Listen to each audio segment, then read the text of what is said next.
नमस्कार बच्चों, हिंदी दर्शन चैनल में आप सभी का स्वागत है। बच्चों, आज हम लोग 11वीं कक्षा के हिंदी पुस्तक आरोह की कविता वे आँखें पढ़ेंगे, जिसके कवि हैं सुमित्रानंदन पंत जी।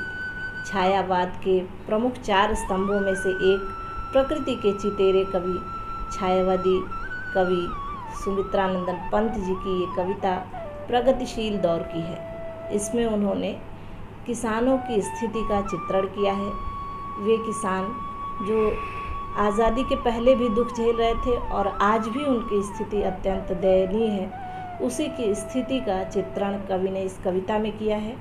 आँखों के माध्यम से व्यक्ति प्रसन्न हो, दुखी हो, खुशहाल हो, जिस भी भाव में हो वो भाव आँखें व्यक्त कर देती हैं। कवि ने किसान की आँखों को देखा और उसमें डूबते उतराते जितने भी भाव उन्हें नज़र आए उसको इस कविता में व्यक्त किया है। इसलिए इस कविता का नाम वे आँखें सार्थक ही है। चलिए पढ़ते हैं इस कविता को। पहले इसका आदर्श वाचन करेंगे, फिर हम लोग इसके भावों को समझने का प्रयास करेंगे।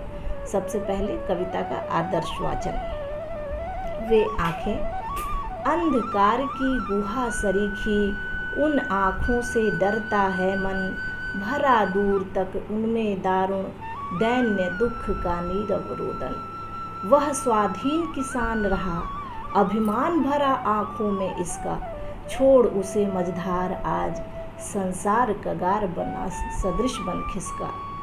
लहराते वे खेत दृगों में हुआ बेदखल वह अब जिनसे, हंसती थी उसके जीवन की हरियाली जिनके तृण तृण से। आँखों ही में घूमा करती वह उसके आँखों का तारा, कारकुनों की लाठी से जो गया जवानी ही में मारा। बिका दिया घर द्वार महाजन ने न ब्याज की कौड़ी छोड़ी, रह आँखों में चुभती है कुर्क हुई बरधों की जोड़ी। उजरी उसके सिवा किसे कब पास दुहाने आने देती, आँखों में नाचा करती उजड़ गई जो सुख की खेती। बिना दवा दर्पण के घरनी स्वर्ग चली आँखें आती भर, देख रेख के बिना दूध मोही बिटिया 2 दिन बाद गई मर। घर में विधवा रही पतोहू लक्ष्मी थी यद्यपि पति घातिन, पकड़ मंगाया कोतवाल ने डूब कुएं में मरी एक दिन। खैर पैर की जूती जोरू न सही एक दूसरी आती, पर जवान लड़के की सुध कर सांप लौटते फटती छाती। पिछले सुख की स्मृति आँखों में क्षण भर एक चमक है लाती, तुरंत शून्य में गड़ वह चितवन तीखी नोक सदृश बन जाती। चलिए अब इस कविता को भावों के साथ एक बार पुनः पढ़ते हैं।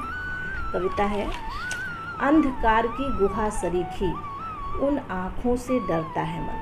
कवि कहते हैं कि अंधकार की गुफा के समान गहरी गड्ढे में धसी हुई किसान की आँखें हमें बहुत सारी चीज़ें बताती हैं। उसके दुख, दारुण कष्ट, दयनीय स्थिति, उसकी गरीबी, ये सारी चीज़ें हमें उसकी आँखों में नज़र आता है और उसमें दूर दूर तक दारुण दुख भरा हुआ है।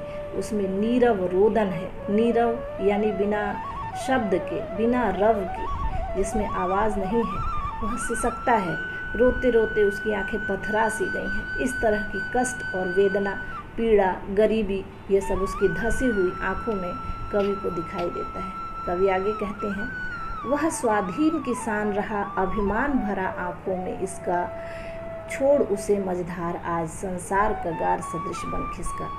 यानी वह किसान हमेशा से ऐसा नहीं था, वह स्वाधीन किसान था और इस बात का अभिमान उसकी आंखों में पहले दिखाई देता था।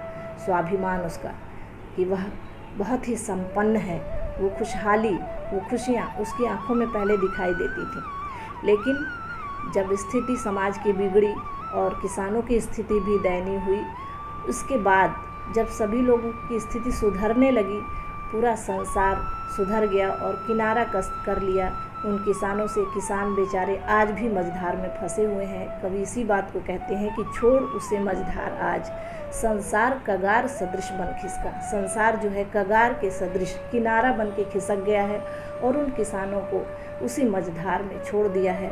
वह आज भी उसी तरह दुखी हैं, पीड़ित हैं, अपनी व्यथा किसी से कह नहीं पाते हैं। उनकी स्थिति आज भी बहुत ही कारुणिक है, इस प्रकार से करुणा से युक्त है। इस तरह से कवि बताते हैं। कवि आगे कहते हैं, लहराते हुए खेत दृगों में हुआ बेदखल वह अब जिनसे, हंसती थी उसके जीवन की हरियाली जिनके तन तन से। यानी उसके दृगों में, उसके नेत्रों में लहलहाते हुए खेत दिखाई देते हैं। जो उसके पहले जब वह संपन्न था उसके पास लहलहाते हुए खेत थे, वो भी उसकी आंखों में दिखाई देते हैं, लेकिन आज वो उससे बेदखल हो चुके हैं। उसका अधिकार अपने खेतों से समाप्त हो चुका है, तो अब वह दुखी है। उस समय जब उसके पास खेत थे, हरे भरे खेत थे, फसल उगते थे, उस समय वो संपन्न था। हंसती थी उसके जीवन की हरियाली जिनके तिन तिन से, तिनके तिनके से उसके जीवन की हरियाली, जीवन की हरियाली में रूपक अलंकार है। उसकी खुशियाँ एक एक तिनके से दिखाई देती थी। एक एक तिनका देख करके वो आह्लादित होता था, प्रसन्न होता था कि उसके मेहनत की उपज आज उसके सामने आ गई है। तो इस तरह से प्रसन्नता से युक्त हो जाता था। खुशहाल था किसान पहले, लेकिन धीरे धीरे उसकी स्थिति बिगड़ती चली गई। कवि कहते हैं, आँखों में ही घूमा करता वह उसकी आँखों का तारा। मुहावरा है आँखों का तारा, बहुत प्यारा।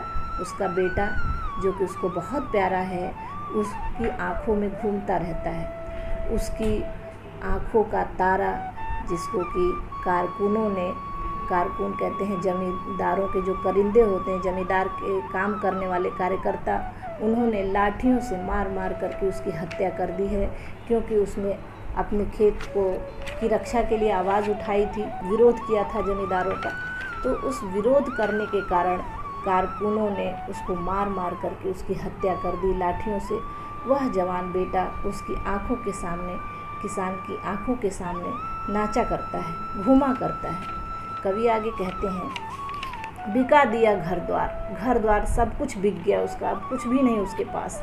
महाजन ने न ब्याज की कौड़ी छोड़ी, महाजन ने ब्याज की एक कौड़ी भी माफ़ नहीं की। उसकी स्थिति को देख करके तनिक भी दया महाजन को नहीं आई।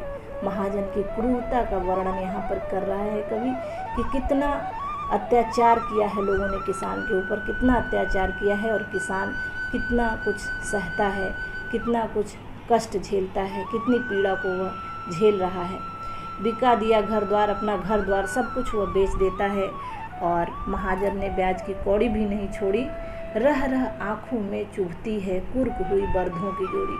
जब वह संपन्न था उसके पास बर्धों की जोड़ी थी, बैलों की जोड़ी थी। एक संपन्न खुशहाल किसान का एक प्रतीक है कि उसके दरवाजे पर बैलों की जोड़ी बंधी होती थी, जिससे वह अपने खेत जोतने का काम करता था, अन्य कार्य भी किया करता था। तो उसके ये संपन्नता का एक प्रतीक होता था। बैलों की जोड़ी जिसके दरवाजे पर बंधी हो वो एक संपन्न किसान माना जाता था। और भारत का किसान ऐसा ही था, संपन्न था, परंतु उसकी स्थिति अब वैसी नहीं है। तो किसान को भी वही पीड़ा सता रही है कि उसके जो बर्धों की जोड़ी है वो कुर्क हो गई, नीलाम हो गई है।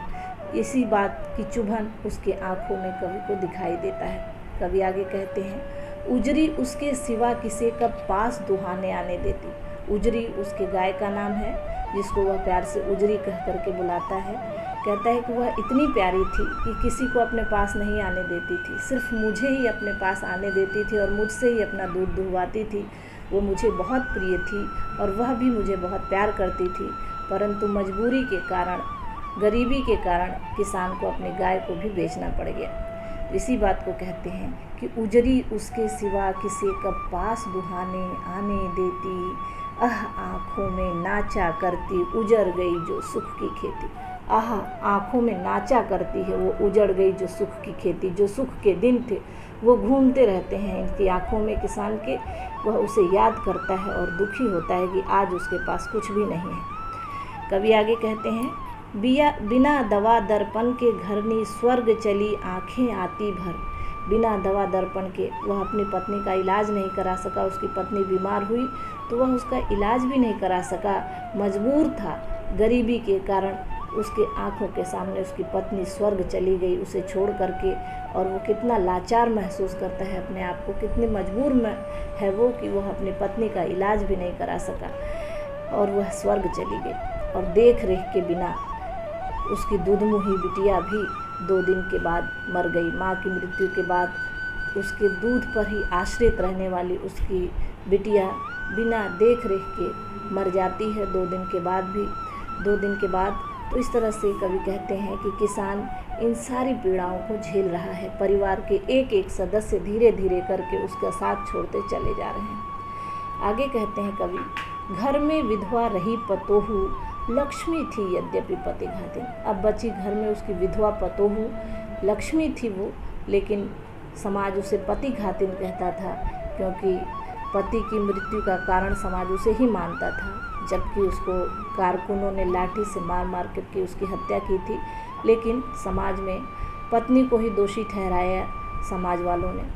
तो कहते हैं कवि कि उसको भी कोतवाल ने पकड़ मंगाया कोतवाल ने, डूब कुएं में मरी एक दिन। और उसके बाद लोक लज्जा के कारण वह विधवा पतोहू भी कुएं में गिर करके अपना जान दे देती है। खैर, कहते हैं कि कोई बात नहीं, महिलाओं का समाज में उतने इज्जत महिलाओं की नहीं है, तो कहते हैं खैर पैर की जूती जोरू जो है वो पैर की जूती होती है, तो एक नहीं दूसरी आ जाएगी, कोई बात नहीं। एक पत्नी की मृत्यु के बाद दूसरा विवाह करके दूसरी बीवी लाया जा सकता है, पत्नी लाया जा सकता है, लेकिन जवान बेटे की कमी जो है सबसे अधिक खल रही है किसान को। बहुत दुखी होता है अपने बेटे के लिए। वह पुरुष प्रधान समाज है और पुरुष के लिए ही वह सबसे अधिक दुखी होता है। कहता है, पर जवान लड़के की सुध कर सांप लौटते फटती छाती। उसकी छाती फटती है जब वह अपने जवान लड़के को याद करता है। सुध जब उसकी आती है किसान को, जब वह अपने बेटे को, जवान बेटे को याद करता है, तब उसका कलेजा फटने लगता है और उस पर सांप लौटने लगता है। यहाँ भी देखिए मुहावरे का प्रयोग कवि ने किया है। आगे कहते हैं कवि, पिछले सुख की स्मृति आँखों में क्षण भर एक चमक है लाती। और पिछली सुखों को जब किसान याद करता है, अपने पुराने दिनों को, जब वह संपन्न था, खुशहाल था, जब उसके पास उसके घर के सभी सदस्य मौजूद थे, उसके बैलों की जोड़ी थी, उसके हरे भरे खेत थे और उसके पास गाय थी, दुधारू गाय थी, इस तरह जब संपन्नता उसके पास थी, जब वह स्थिति कभी कभी किसान याद करता है तो उसकी आंखों में एक चमक सी आ जाती है, वो प्रसन्न हो उठता है, तो आंखें चमक जाती हैं उसकी। परंतु दूसरे ही क्षण जैसे वह वर्तमान में लौटता है, वह वर्तमान स्थिति को देखता है, अनुभव करता है कि आज तो वह शून्य में है, तो फिर उसकी स्थिति बहुत ही दयनीय हो जाती है। उसकी आंखें उसे चुभने लगती हैं। तुरंत शून्य में गड़ वह चितवन तीखी नोक सदृश बन जाती, तीखी नोक के सदृश उसमें चुभने लगती है उसको। तीखी नोक सदृश में उपमा अलंकार है। तो इस तरह से कवि ने समाज में एक किसान के व्यक्तिगत और पारिवारिक कष्टों का वर्णन करके यह बताया है कि इसी तरह से समाज में जितने भी किसान वर्ग है, इनकी स्थिति ऐसी ही है, तो हमें उनके लिए सम्मान का भाव रखना चाहिए और सरकार को भी चाहिए कि वह किसानों के लिए तरह तरह की योजनाएं बनाएं, उनका विकास करें, क्योंकि वह मझधार में आज भी पड़ा हुआ है और वह हमारे समाज का एक वर्ग है, हमारा अन्नदाता है। इसलिए हम सभी का फर्ज बनता है कि उसके लिए कुछ ना कुछ करें, उसे सम्मान दें और उसके जीवन को बेहतर बनाने में अपना अपना योगदान प्रदान करें। चलिए अब इस कविता के शिल्प सौंदर्य को जान लेते हैं। यह कविता ग्रामीण परिवेश की कविता है, जिसमें किसान की उपेक्षा की गई है, उसकी गरीबी, उसकी लाचारी को दर्शाया गया है। जमींदारों, महाजनों और पुलिस वालों के अत्याचारों का वर्णन कवि ने इसमें किया है। नारी के प्रति जो है वो समाज का जो कटु दृष्टिकोण है वो इस कविता में दिखाई देता है। किसान का पत्नी के प्रति भी विकृत मानसिकता का पता चलता है इसमें। भाषा इसकी खड़ी बोली है, जिसमें तद्भव, तत्सम और संस्कृत निष्ठ शब्दों का समावेश है। साथ ही देशज शब्दों का भी प्रयोग किया गया है, जैसे स्वर्ग, धरणी, लक्ष्मी, इस तरह के देशज शब्दों का, वर्धा, ये सब जो है देशज शब्द हैं, इनका प्रयोग है इसमें। मुहावरे भी बहुत सारे प्रयोग किए गए हैं इस कविता में। आँखों का तारा, आँखों में घूमना, आँखें भर आना, सांप लौटना, छाती फटना, पैर की जूती इत्यादि मुहावरे का प्रयोग हुआ है। उपमा अलंकार है अंधकार की गुहा सरीखी में, कगार सदृश और तीखी नोक सदृश में। अंधकार की गुहा सरीखी, कगार सदृश और तीखी नोक में। पुनरुक्ति प्रकाश अलंकार है तृण तृण में और रह रह में। दारुण दैन्य दुख में अनुप्रास अलंकार है। उजरी कब पास दुहाने आने देती में प्रश्न अलंकार का प्रयोग किया गया है। इस प्रकार यह कविता संपूर्ण हुई। नए कविता के साथ हम पुनः मिलेंगे। नमस्कार।